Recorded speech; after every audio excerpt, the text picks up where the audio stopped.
आप सुन रहे हैं आज तक रेडियो। कोरोना में आपके लिए सबसे बुरी चीज़ क्या रही? अब ऑब्वियसली सबके लिए प्रॉब्लम्स अलग अलग रही होंगी, लेकिन वो कहते हैं ना कि इन प्रॉब्लम्स का एक केंद्र भी होता है, यानी कई तरह की समस्या किसी एक समस्या से जुड़ी होती है, यानी कि सेंट्रल प्रॉब्लम। और वो कोरोना में सबसे ज़्यादा मानसिक तनाव रहा है, मेंटल स्ट्रेस। देखिए, ओवरऑल तो हम मेंटल हेल्थ को लेकर कई बार बातचीत कर चुके हैं, लेकिन आज हम बात करेंगे बर्नआउट पर स्पेसिफिकली। कई लोगों के लिए ये नया टर्म होगा, कई लोग इससे वाकिफ भी होंगे। अब ये समस्या क्या है, कितनी गंभीर है, सब कुछ समझेंगे आज हेलो डॉक्टर में। Hello doctor. हेलो डॉक्टर आज तक रेडियो की एक खास सीरीज है जिसमें हम आपकी सेहत से जुड़े टॉपिक्स पर काम की जानकारी आप तक पहुंचाते हैं स्पेशलिस्ट डॉक्टरों से बात करके। यानी अलग अलग बीमारियों पर मशहूर डॉक्टरों का ज्ञान, उनकी सलाह घर बैठे आप तक पहुंचती है हर मंगलवार सुबह आज तक रेडियो पर।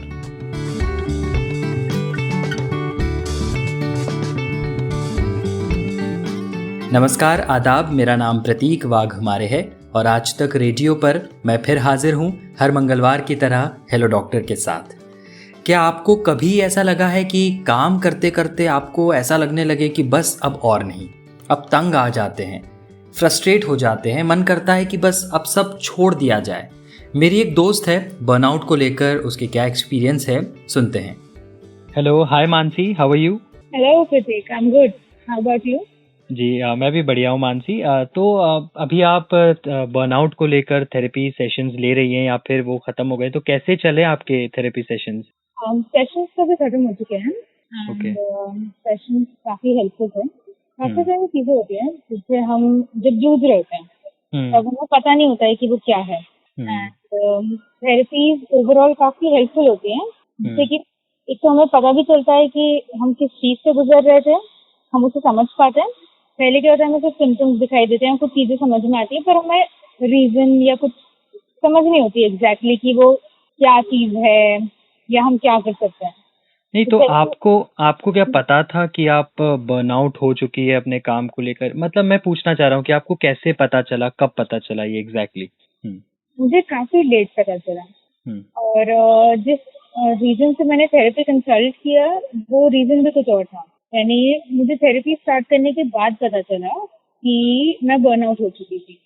जो हम चीजें डिस्कस करते रह दिए, उसके पहले तक तो मुझे बर्नआउट के कॉन्सेप्ट के बारे में नहीं पता था कि ऐसा कुछ हो भी सकता है। तो पहले तो मतलब जैसे कह सकते हैं ना, मैंने पहले कभी शब्द नहीं सुना था ना, मुझे इसके आसपास कोई अंदाजा था। नहीं तो एग्जैक्टली आपके साथ क्या हुआ जब आपने ये फील किया कि अब मैं बर्नआउट फील कर रही हूँ? काम के दौरान या फिर किस दौरान आपने ये फील किया? ये चीज मैंने थेरेपी के दौरान नहीं फील करी, क्योंकि पहले कई चीजें होती हैं जैसे आप एग्जॉस्शन आपका बढ़ जाता है सेम आवर्स में, सेम चीजों में। आप फिजिकली ठीक है, मतलब फिजिकली आप में कोई चेंज नहीं आया या फिर आपकी लाइफ में ओवरऑल कोई डिफरेंट चेंज नहीं आया है, सब कुछ वैसा का वैसा ही है। इन टर्म्स ऐसा कोई मेजर चेंज नहीं है जिसकी वजह से आप चेंज फील करें।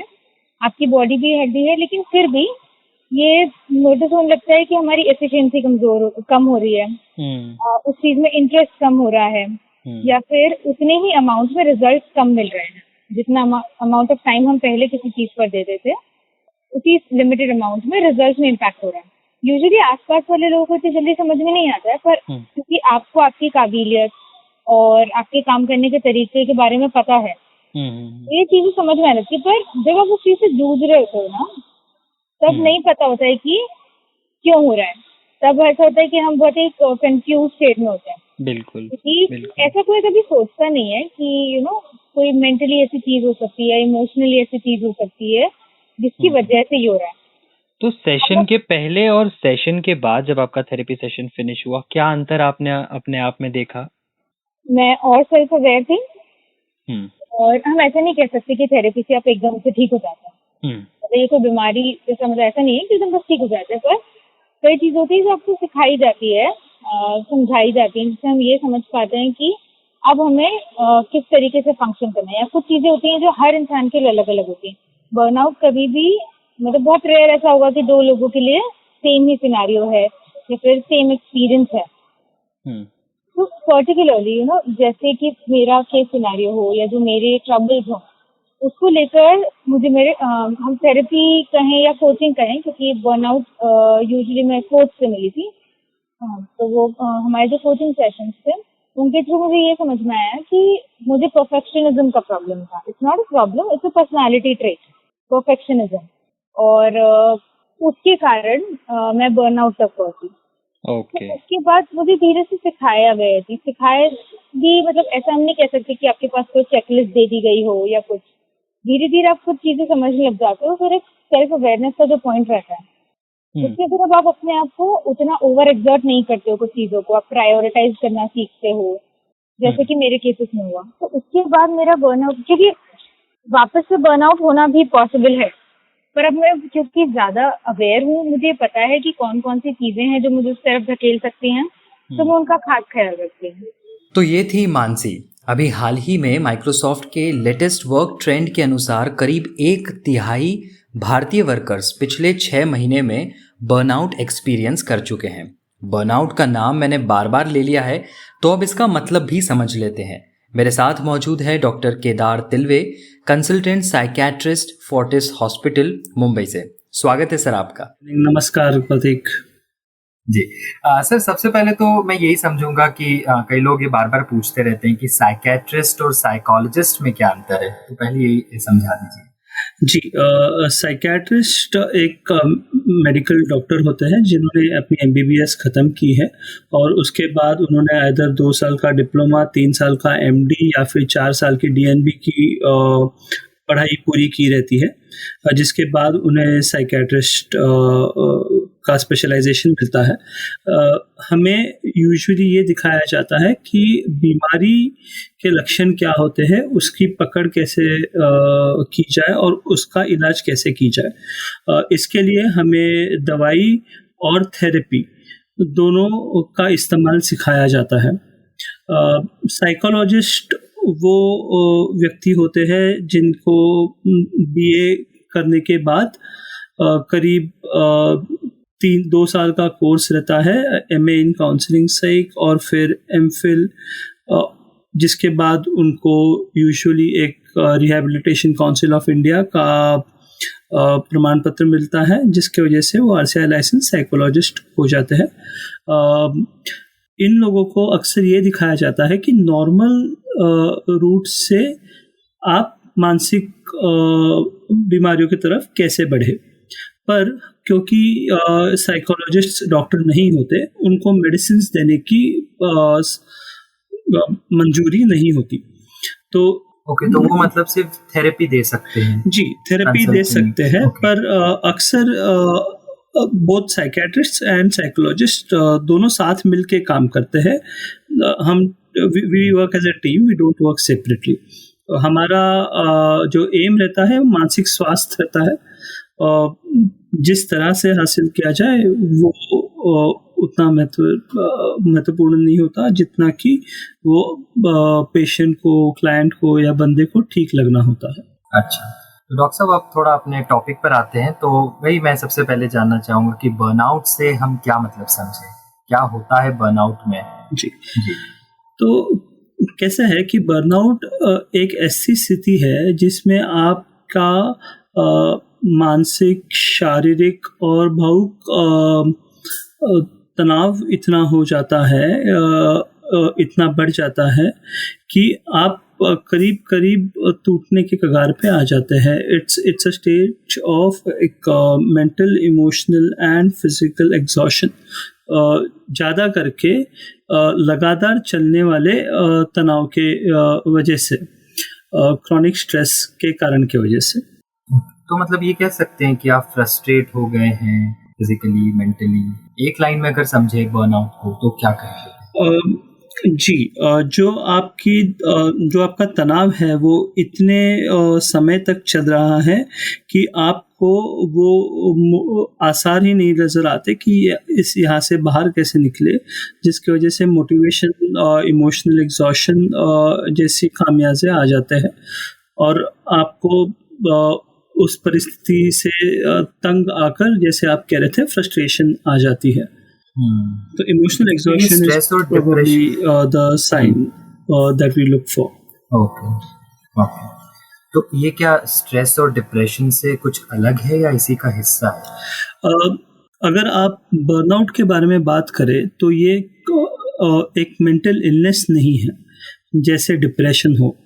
डिप्रेशन उदासीनता की बीमारी है, एक बीमारी है जिसके clear cut science and symptoms रहते हैं, जिसके जो चलते आपको बायोलॉजिकल, साइकोलॉजिकल और सोशल प्रॉब्लम्स आती हैं, और उसके 9 लक्षण हैं जिसमें से 5 होने चाहिए, तब आप जाके डिप्रेस्ड कहलाते हैं, जो तो कम से कम 2 हफ्ते के लिए होने चाहिए।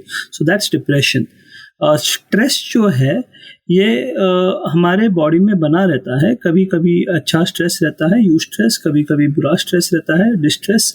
पर बर्नआउट इन दोनों से अलग इसमें है कि हालांकि ये नॉर्मल भी नहीं है और ये एबनॉर्मल या मेंटल इलनेस भी नहीं है।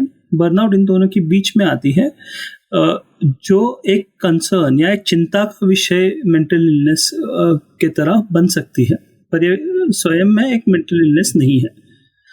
So it's somewhere in between, if I can put it that. तो कैसे पता करेंगे हम कि यही बर्नआउट एग्जैक्टली किसी के साथ जो भी हो रहा है, कैसे पता करें? जी, तो बर्नआउट के लक्षण अगर हम देखने जाए तो वो एक परिस्थिति के वजह से आ सकते हैं, जो जैसे आप कह रहे हैं कि अगर आपके कोई जानकार है जो बीमार गिर रहे हैं तो आपको उनकी ख्याल रखनी है, तो आप उनके केयर गिवर बनते हैं। तो केयर गिवर बर्नआउट में अक्सर देखा जाता है कि आपका मोटिवेशन, आपका कंसंट्रेशन या एकाग्रता से काम करना, आपका जो भावुकता है, जो इमोशंस है, वो कम हो जाना, फटीग महसूस करना, हमेशा चिंता महसूस करना, चिड़चिड़ाहट आना, ये सब लक्षण आ सकते हैं। इसके साथ ही साथ मोटिवेशन पे भी गहरा असर पड़ता है, इसलिए दूसरे दिन उठ के हमारे काम पे जाने की मन नहीं करती है, या फिर आपके जो प्रायोरिटीज़ है वो क्लियर नहीं होते हैं।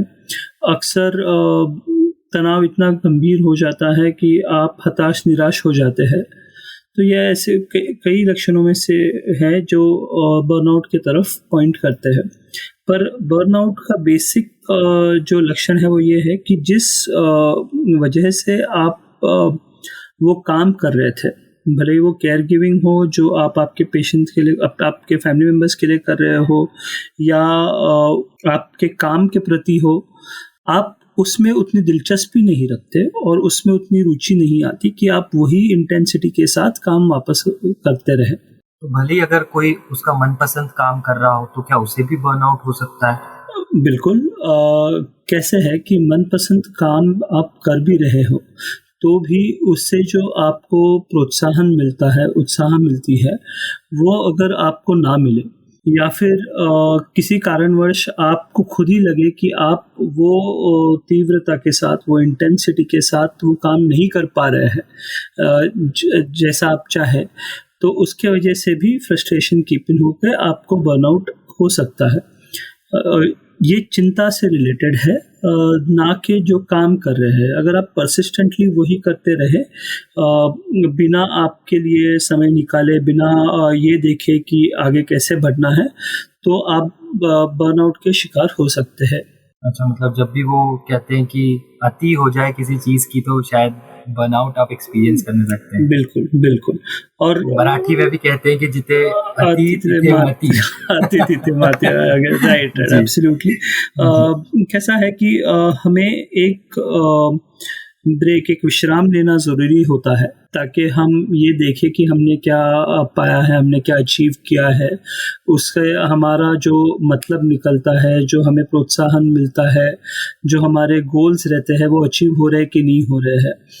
अगर आप ये सब बिना जांचे आगे बढ़ते रहे, सिर्फ और सिर्फ एक मशीन के तरह काम करते रहे, तो फिर कभी ना कभी तो आपके मन के जो पुर्जे हैं वो भी थक जाएंगे, उनको भी ऑयलिंग की ज़रूरत पड़ती है। अगर आप वो उनको विश्राम करके नहीं देते तो वो बेशक बर्नआउट होते हैं and you suffer from burnout syndrome, अगर मैं बहुत ही आसान तरीके से ये पुट करूँ तो इसका ड्यूरेशन कितना, मतलब कितना लंबा बर्नआउट हो सकता है, मतलब आपको? देखिए, बर्नआउट का प्रॉब्लम ये है कि अगर बर्नआउट सेट इन हो गया तो आप जब तक आपका रूटीन चेंज नहीं करते या फिर आप वो बर्नआउट को पहचान कर उसके तरफ एक्टिवली इंटरफियर नहीं करते या जानबूझ के ऐसे कदम नहीं उठाते जिसकी वजह से वो बर्नआउट कम हो, बर्नआउट कहीं जाता नहीं है। ये अक्सर एक गलत सोच है कि बर्नआउट अगर मुझे हो रहा है तो वो 7 दिन में चले जाएगा, ऐसे नहीं होता। बर्नआउट एक ऐसी सिचुएशन है जहाँ पे आपका खुद का परफॉर्मेंस आपको उससे आगे जाने नहीं देगा और आपका स्ट्रेस लेवल आपके साथ इंटरफेयर करेगा। इसके बायोलॉजिकल वेरिएंट्स भी रहते हैं, बायोलॉजिकल कॉजेस भी रहते हैं, जिसकी वजह से ऐसा बहुत कम होता है कि आप बर्नआउट हो गए हैं और सडनली आप उससे बाहर निकल आए। थोड़े लोगों में ऐसे हो सकता है, पर ज़्यादातर लोगों में तो ये देखा गया है कि एक बार बर्नआउट सेट इन हो जाए तो आइदर आप आपका रूटीन चेंज कर दे पूरी तरीके से, तब फायदा होगा, नहीं तो आपको ब्रेक लेके आप आगे चलेंगे तब फायदा होगा। पर एक्टिव इंटरवेंशन के बिना बर्नआउट कहीं नहीं जाता। लेकिन डॉक्टर साहब ये कितना मुश्किल लग रहा है मुझे तो। कई लोग हैं जो मेरे जानने वाले हैं, वो कहते हैं हमेशा यार बहुत बिजी हूँ मैं, बहुत लगातार वो 12-15 घंटे काम करते हैं। खासकर हमारी फील्ड में, जर्नलिज्म में जो लोग हैं, मीडिया में, वो भी बहुत लंबा लंबा काम करते हैं। तो मेरे ख्याल से, लेकिन फिर भी वो लोग कहीं ना कहीं निकल आते हैं शायद एक दिन की छुट्टी के बाद या फिर वीकेंड के बाद। जी प्रतीक, कैसा है कि आप जर्नलिज्म की बात कर रहे हैं तो ये एक ऐसा प्रोफेशन है जो कभी भी रुकता नहीं है। अगर जर्नलिज्म रुक गया तो वो डॉक्टर्स रुकने जैसे हो जाएगा, हमें बहुत परेशानियों का सामना करना पड़ेगा।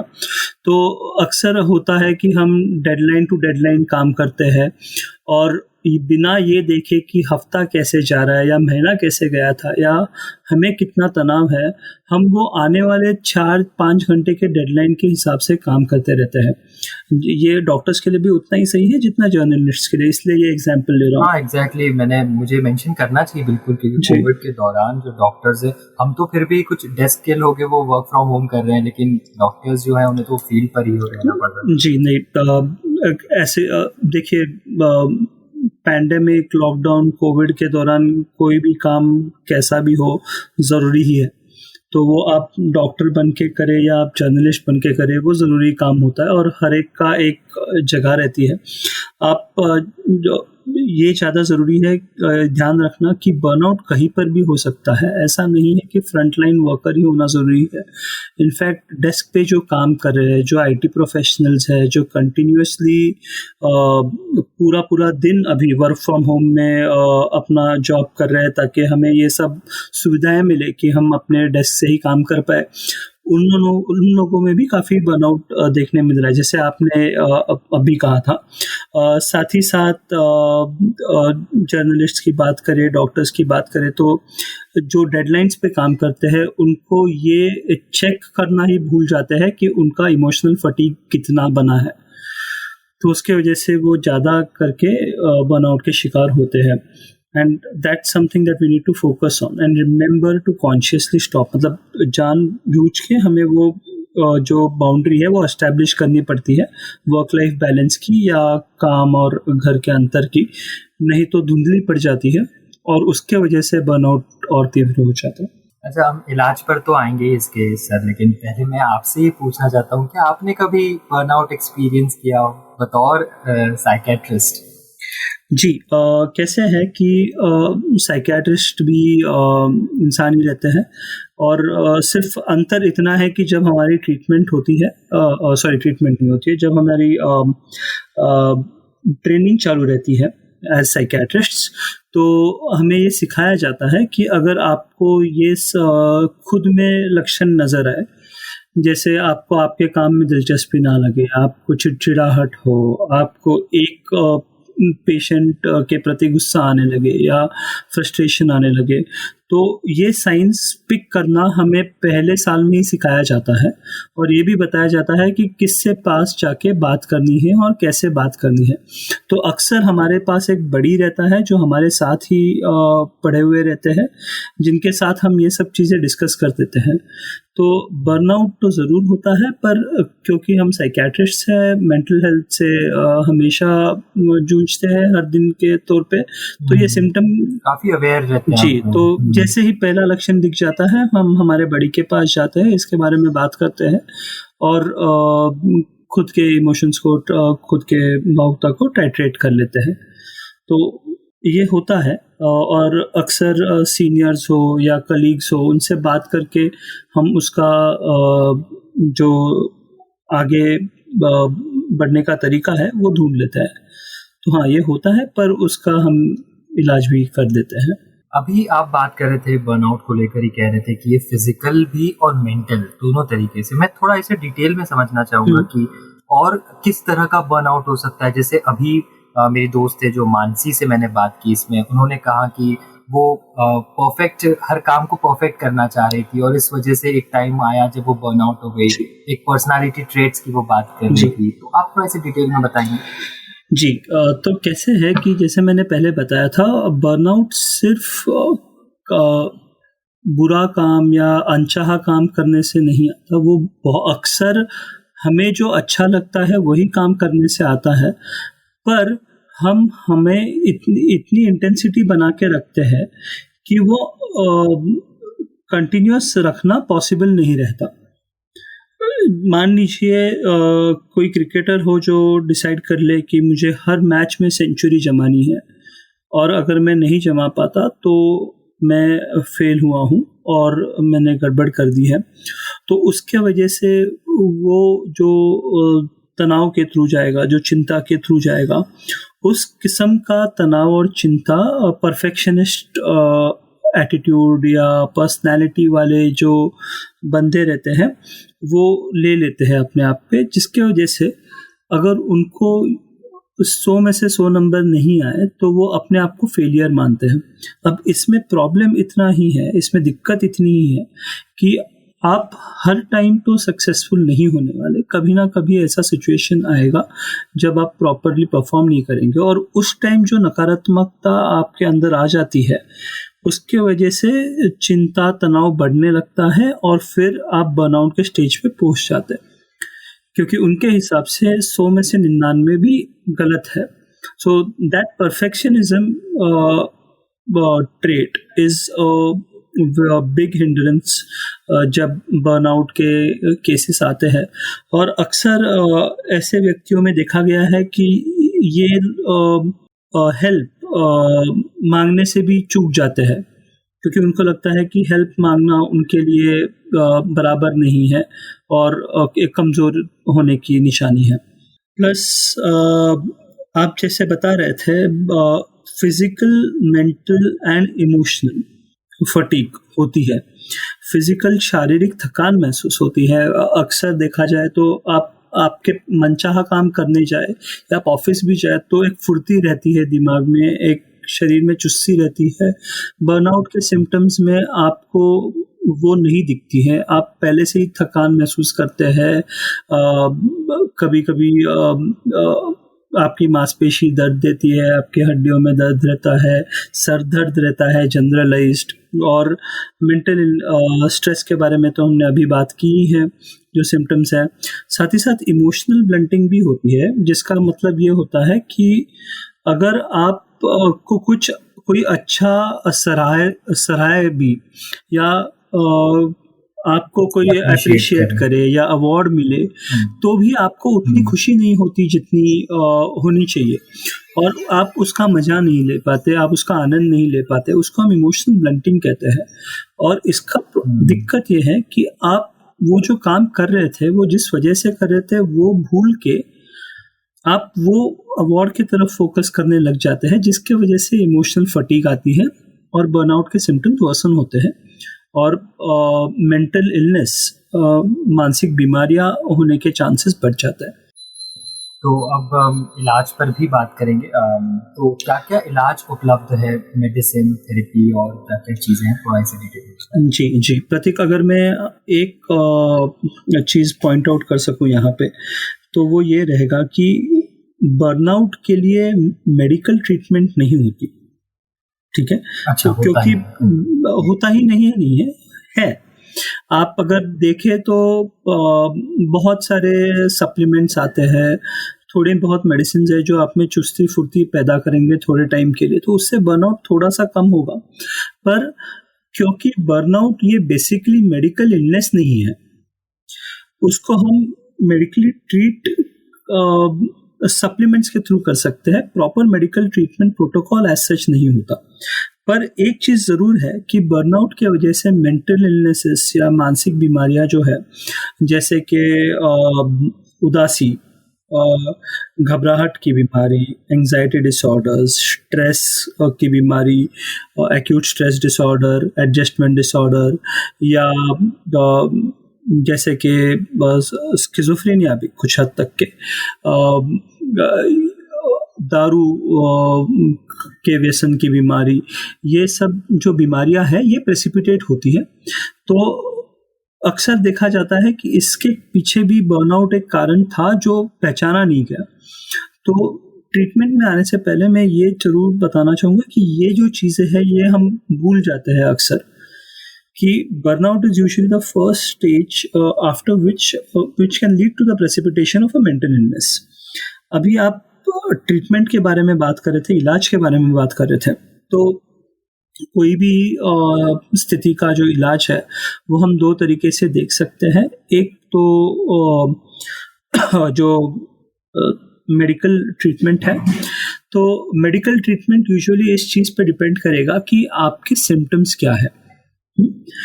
तो उसके लिए अगर आपको उदासी है या एंजाइटी है, मतलब घबराहट है, चिंता है, या सिर्फ नींद का प्रॉब्लम आ रहा है, नींद बराबर से नहीं हो रहा है, या फिर मोटिवेशन नहीं आ रहा है, तो इसमें एंटी डिप्रेसेंट्स होते हैं, एंग्जियोलाइटिक्स होती है, मेडिसिन रहती है आपके प्रोफाइल के हिसाब से और आपके सिम्टम प्रेजेंटेशन के हिसाब से, जो आपको वो फुर्ती वापस लाने में मदद करेगी। कई बार देखा है कि शारीरिक और मानसिक फटीग एक साथ आता है, जिसको हम न्यूरेस्थेनिया कहते हैं। ये कंडीशन में भी एक दवाई है जो अच्छे से काम करती है। तो ये सब दवाइयाँ मदद करती है। तो ये रही बात मेडिकल ट्रीटमेंट की। अभी अगर हम नॉन मेडिकल ट्रीटमेंट के बारे में बात करें, जो अक्सर हमें इम्प्लीमेंट करना ज़्यादा आसान रहता है, तो वो है कि आप पहले तो एक्सरसाइज चालू करें। अगर हम दिन के हिसाब से देखें तो सबसे पहले, और अभी के हालात में मैं सबको बता रहा हूँ कि जो कोविड की परिस्थिति है, जो लॉकडाउन की परिस्थिति है, उसमें आप कितने बजे सोते हैं, इससे ज़्यादा कितने बजे उठते हैं, इस पे ध्यान देना ज़रूरी है। सुबह 7 साढ़े 7 बजे उठकर अगर आप एक्सरसाइज कर पाए तो उससे अच्छा बिहेवियरल एक्टिवेशन, उससे अच्छा फटीग और स्ट्रेस बस्टर कोई नहीं रहता। छोटा सा ही एक्सरसाइज हो सकता है, रिलैक्सेशन एक्सरसाइज हो सकता है, जिसकी वजह से आपका स्ट्रेस और फटीग थोड़ा कम हो जाए। पर ये ज़रूरी है कि आप सही समय पे उठें। इसका कारण है, ये देखा गया है कि पैंडेमिक के दौरान, महामारी के दौरान जो नियम लगाए गए थे, उसकी वजह से हमारी ट्रैवल काफ़ी रिस्ट्रिक्ट हो गई थी। तो हमारा जो फिज़िकल फटीग है, जो दिन में हम ट्रैवल करके लेते थे या जिम जाते थे, ये सब कम हो गया था। तो उसकी वजह से ऑटोमेटिकली आपको रात को नींद कम आती थी। तो भले ही आपको 6 घंटे के लिए नींद आए, पर वो फ्रेश रहती थी। तो ये ज़रूरी नहीं था कि आप 8 घंटे सोए, पर हम इसके आदी नहीं थे। इसलिए पहले जो गलती हुई वो ये थी कि लोगों ने अज्यूम कर लिया कि भाई हमें 8 घंटे की नींद आनी चाहिए, अगर नहीं आ रही है तो गड़बड़ है। तो अगर रात को नींद बराबर समय पे नहीं आती है तो ऑटोमेटिकली हम OTT प्लेटफॉर्म्स पे चले जाते हैं, स्ट्रीमलाइन करना चालू कर देते हैं, और फिर उसकी वजह से नींद पूरी उड़ जाती है, और फिर आप दूसरे दिन 10 बजे तक सोते हैं, 9 बजे तक सोते हैं, पूरा दिन आप थोड़ा सा धुंधला जाता है। तो ये देखने मिला था। तो इसके लिए एक सिंपल तरीका था कि आप ये फोकस ना रखें कि आप कितने बजे सो रहे हैं, इस पे फोकस रखें कि आप कितने बजे उठ रहे हैं, और उठने के बाद एक छोटी सी एक्सरसाइज हो, और रिलैक्सेशन एक्सरसाइज हो, मेडिटेशन हो, स्पॉट जॉगिंग हो, सूर्य नमस्कार हो, जो हम नॉर्मली करते हैं, ये अगर आप कर ले तो वो थोड़ी सी चुस्ती फुर्ती आ जाती है। उसके बाद जो दूसरी चीज़ है वो ये है कि आपका जो ब्रेकफास्ट है आपके घर वालों के साथ में, वो पूरे दिन का सबसे इम्पॉर्टेंट मील बन जाना चाहिए। सबसे अहम चीज़ जो हम रात के खाने को मानते थे वो सुबह के खाने को कर दीजिए, और एक साथ डिस्कस कर लीजिए कि भाई आगे का दिन आपका कैसे जाने वाला है। इससे क्या होता है कि आपको इस बात का ख्याल रहता है कि कौन क्या कर रहा है और एक दूसरे से आपको क्या मदद मिल सकती है। पर उससे भी ज़्यादा आपका जो मोटिवेशन है वो बन जाता है, क्योंकि फिर आपको रियलाइज़ होता है कि आपके साथ आपका पूरा परिवार भी कहीं पर फोकस कर रहा है, और ऐसा नहीं है कि ज़िंदगी रुकिया थमसी गई है। फिर जो बाउंड्री सेटिंग है जिसकी मैं बात कर रहा था वो करें, और वो ये है कि जब आप काम पे जाए तो काम पे जाने से 5 मिनट पहले माइंडफुलनेस एक्सरसाइजेस होती है, रिलैक्सेशन एक्सरसाइजेस होती है, ब्रीदिंग एक्सरसाइजेस होती है, वो 5 मिनट के लिए कर ले, ताकि आपको वो गैप मिल जाए जो ज़रूरी होता है काम चालू करने से पहले, और आपका जो पर्सनल लाइफ है वो आप साइड में हटा सकते हैं। पूरे दिन में 2-2, 3-3 घंटे के बाद हो सके तो छोटा सा ब्रेक लीजिए। अगर पॉसिबल नहीं है, वर्क फ्रॉम होम है, तो सिर्फ उठ के आपकी जगह चेंज कर लीजिए, या फिर रूम में एक टहल कर आइए, तो वो ब्रेक्स लेना ज़रूरी हो जाता है। रात का जो आपका टाइम ऑफ हो जाता है, जब आप लॉग आउट करते हैं, तो उसके बाद माइंडफुलनेस का एक एक्सरसाइज कर ले, या माइंडफुल शार कर ले, या रिलैक्सेशन एक्सरसाइज कर ले, ब्रीदिंग एक्सरसाइज कर ले, तो इससे आपका जो वर्क लाइफ बैलेंस है और जो आपकी बाउंड्री सेटिंग है वो क्लियर हो जाती है। आपके घर में एक जगह बना ले जिसके वजह जहाँ पे आप काम करेंगे, और वहाँ पे सिर्फ काम कीजिए, वहाँ पे कोई भी पर्सनल चीज़ ना करे अगर पॉसिबल है तो। पर ये रहा आपका रोज़ का तरीका। इसके साथ ही साथ जब आप खाना खाते हैं तो माइंडफुल ईटिंग प्रैक्टिसेस कर सकते हैं। ये एक बहुत ही आसान तरीका है जिससे आपका स्ट्रेस कम होता है और आप फोकस कर पाते हैं। पर ये आपका डेली रूटीन की बात हुई। अगर हम बात करें तो अगर आपको बर्नआउट के आसार नज़र आ रहे हैं तो 1-2 दिन की गैप लेना, शॉर्ट वेकेशन लेना या छुट्टी लेना या फजलो लेना, ये बहुत काम आता है। इससे आपको पर्सपेक्टिव मिलता है। ये ज़रूरी है कि जब आप ब्रेक ले तो आप आपके काम के बारे में बिल्कुल ना सोचें, वो स्विच ऑफ करना ज़रूरी हो जाता है। Almost like a digital detox, वो अहम है कि आप आपके काम के बारे में वो टाइम पे ना सोचें। अगर आपके पास कोई हॉबी है तो उसका इस्तेमाल करें, अगर नहीं है तो डेवलप कीजिए, या फिर कोई ऐसा तरीका ढूंढिए, ऐसी स्किल ढूंढिए जिसको आप अपग्रेड कर सकते हो आपके काम में, या जिसके वजह से आपको थोड़ा सा चैलेंज मिले। ये सब चीज़ें करने की वजह से जो बर्नआउट की लेवल है वो कम हो जाती है और आप आपके रोज़ के रूटीन में वापस आ सकते हैं।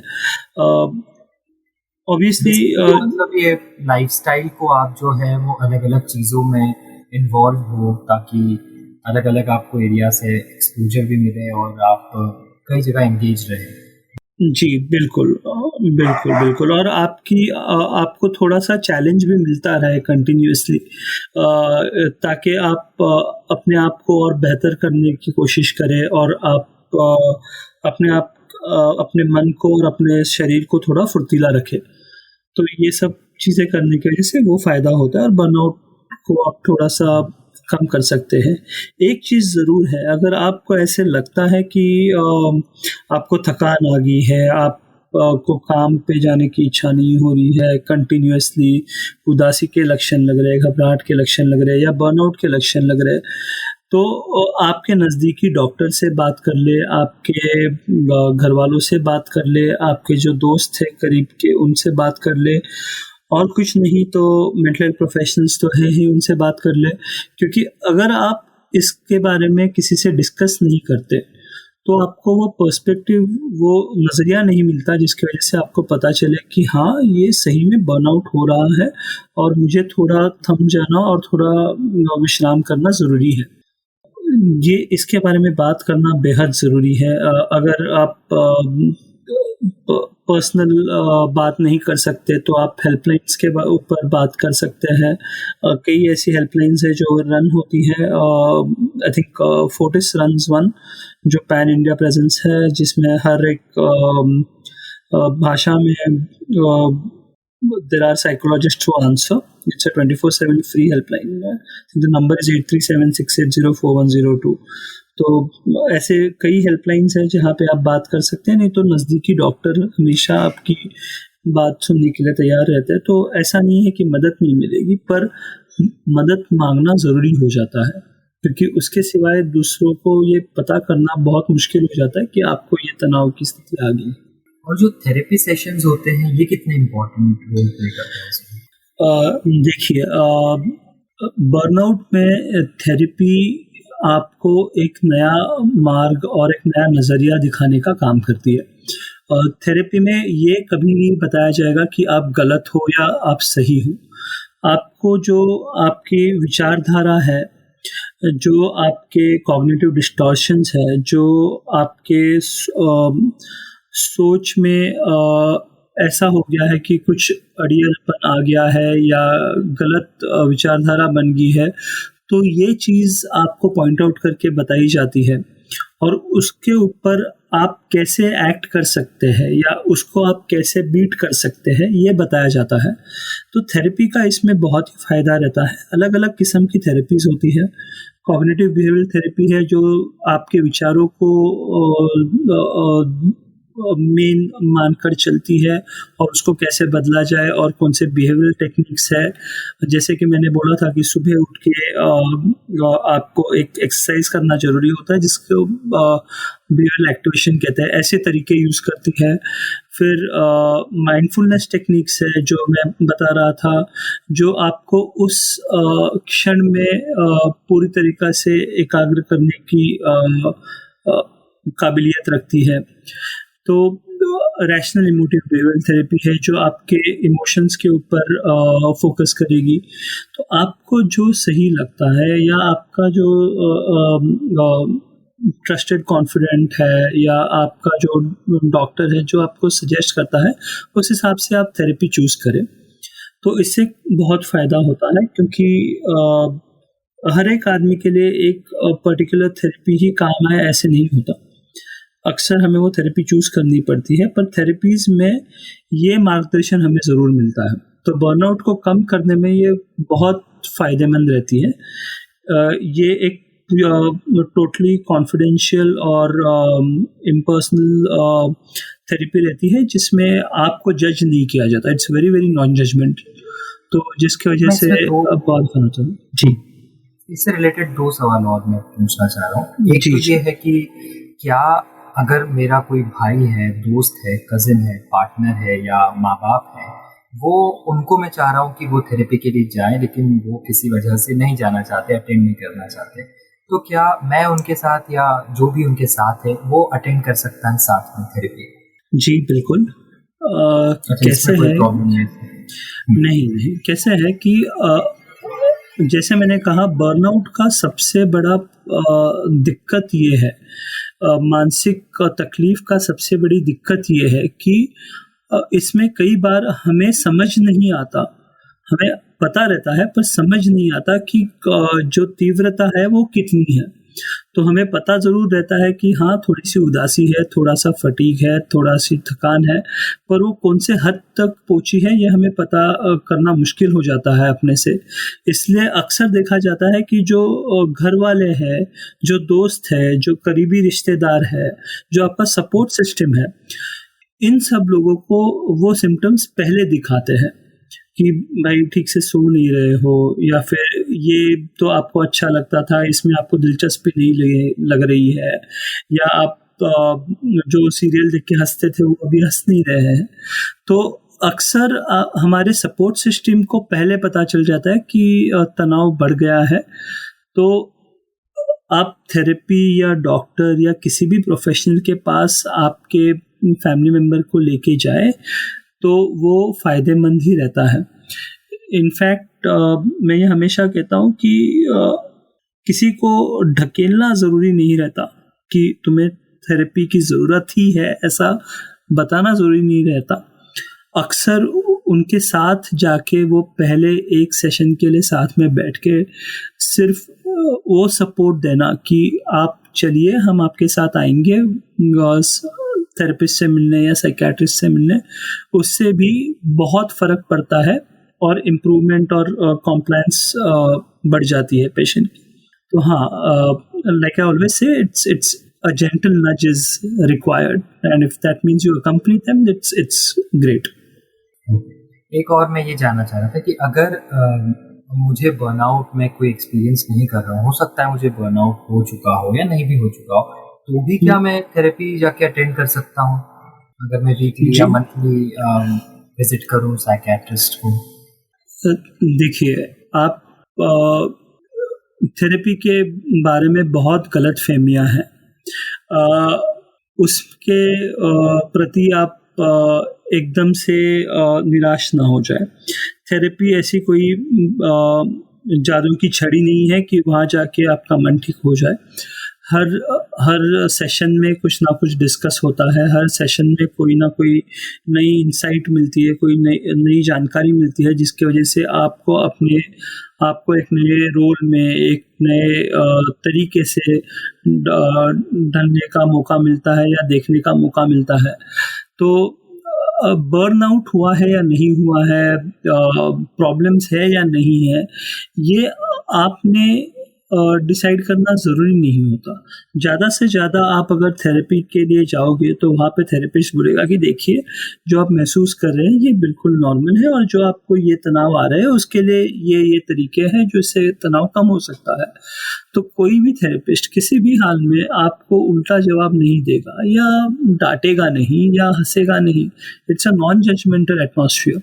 तो बेशक जैसे आप डेंटिस्ट के पास 6 महीने में एक बार जाते हैं, या आपके फिजिशियन के पास 6 महीने में एक बार जाते हैं, ऐसे लगे कि थोड़ा सा तनाव हो तो डेफिनेटली आप आपके थेरेपिस्ट या साइकियाट्रिस्ट के पास जाके सिर्फ बातचीत करके वापस आ सकते हैं। अगर कोई दिक्कत नहीं है तो वो सीधा बता देंगे।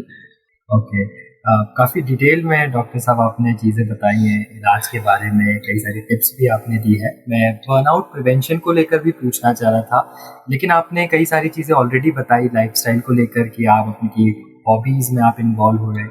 अगर हॉबी नहीं है तो आप डेवलप करें उसे, और ट्रिप्स करें, ब्रेकफास्ट करें, फैमिली के साथ बातचीत करें, कई सारी आपने। अगर आप इसमें कुछ और जोड़ना चाहते हैं कि हम बर्नआउट तक पहुँचे ही ना, ऐसा कुछ हमारे साथ ना हो, तो कुछ आखिरी में 1-2 टिप्स और। प्रतीक, आपके साथ बात करते वक्त डिटेल्ड आंसर्स देना अच्छा लगता है, तो धन्यवाद पेशेंटली सुनने के लिए। पर हाँ, अगर बर्नआउट प्रिवेंशन की बात करें तो एक चीज़ ध्यान में ज़रूर आती है कि अपने आप को चैलेंज करते रहे, एक नई स्किल डेवलप करते रहे अपने आप में, अपने काम में एक नया तरीका ढूंढे, नए लोग ढूंढे जिनके साथ आप एसोसिएट कर सकते हैं, एक नई हॉबी प्रिपेयर करें। कैसे है कि प्रेशर कुकर की तरह होता है, अगर आपने थोड़ी सी स्टीम लेट ऑफ कर दी तो फिर वो प्रेशर जो है वो बराबर बना रहेगा। अगर स्टीम लेट ऑफ करने का कोई ज़रिया ही नहीं रहा, आप आपके घर वालों से बात करना भूल गए, आप ये भूल गए कि आप वो काम क्यों कर रहे हैं, तो प्रेशर बनेगा और फिर फटेगा। इससे अच्छा है कि प्रिवेंशन के लिए हॉबी, स्किल्स, स्किल अपग्रेडेशन करके जो चीज़ आती है वो चीज़ आप ट्राई करते रहे, नए नए तरीके ट्राई करते रहे, इससे डेफिनेटली बर्नआउट के असर कम हो जाते हैं। और हाँ, जहाँ हो सके वहाँ पे वो एक दिन की छुट्टी या 15 मिनट का ब्रेक लेना ना भूले। और सबसे अहम बात जो हम को बताना भूल ही गए वो ये है कि एक ग्रैटिट्यूड जर्नल रखे, एक ऐसी डायरी बनाए जिसमें आप हर रात 2 ऐसी चीज़ें लिखें जिसके लिए आप शुक्रगुजार हैं। इसकी वजह से पूरा जो दिन का नकारात्मकता है, जो नेगेटिविटी है, वो ड्रेन ऑफ हो जाती है और आपका फोकस वो पॉजिटिव चीज़ों पे रहता है जो आपके साथ घटा है। ग्रैटिट्यूड जर्नलिंग की वजह से बर्नआउट प्रिवेंट हो जाता है अक्सर। तो जी, शुक्रिया अदा करना ना भूलें। बिल्कुल। और आपका भी शुक्रिया सर, बहुत बहुत शुक्रिया। आपने काफ़ी अच्छी तरीके से सारे हमारे क्वेश्चंस के आंसर दिए, डिटेल में चीज़ें बताई हैं। बहुत बहुत शुक्रिया आज तक रेडियो के साथ बात करने। धन्यवाद प्रदीप, धन्यवाद आपका भी, थैंक यू सो मच। तो ये था हेलो डॉक्टर का आज का एपिसोड। इससे जुड़ा अगर आपके पास कोई भी सवाल हो, बर्नआउट से जुड़ा आप कुछ भी पूछना चाहते हैं, कोई सलाह हमें देना चाहते हैं, कोई शिकायत करना चाहते हैं, सुझाव देना चाहते हैं, तो हमें लिख सकते हैं radio@aajtak.com पर। इस पॉडकास्ट को आप हवा पर, गूगल पॉडकास्ट, एप्पल पॉडकास्ट, जियो सावन, पॉकेट कास्ट जैसे तमाम पॉडकास्टिंग प्लेटफॉर्म्स पर सुन सकते हैं। मेरा नाम प्रतीक वाघमारे है। अब मुझे दीजिए इजाज़त। सुनते रहिए आज तक रेडियो। नमस्कार। दिन भर की हलचल के बाद जब शाम ढल जाए तो चले आइए आज तक रेडियो पर। खबरों के सबसे अहम पड़ाव तक ले चलेंगे आपको। तसल्ली से बताएंगे कि दिन में हुआ क्या और जो हुआ उसका मतलब आपके लिए क्या था। फील्ड पर रहने वाले रिपोर्टरों की फौज है हमारे पास, एक्सपर्ट्स का ज़ख़ीरा है। ये सब होते हैं इस डेली न्यूज़ एनालिसिस पॉडकास्ट में जिसका नाम है दिन भर। सोमवार से शुक्रवार हर शाम आज तक रेडियो पर।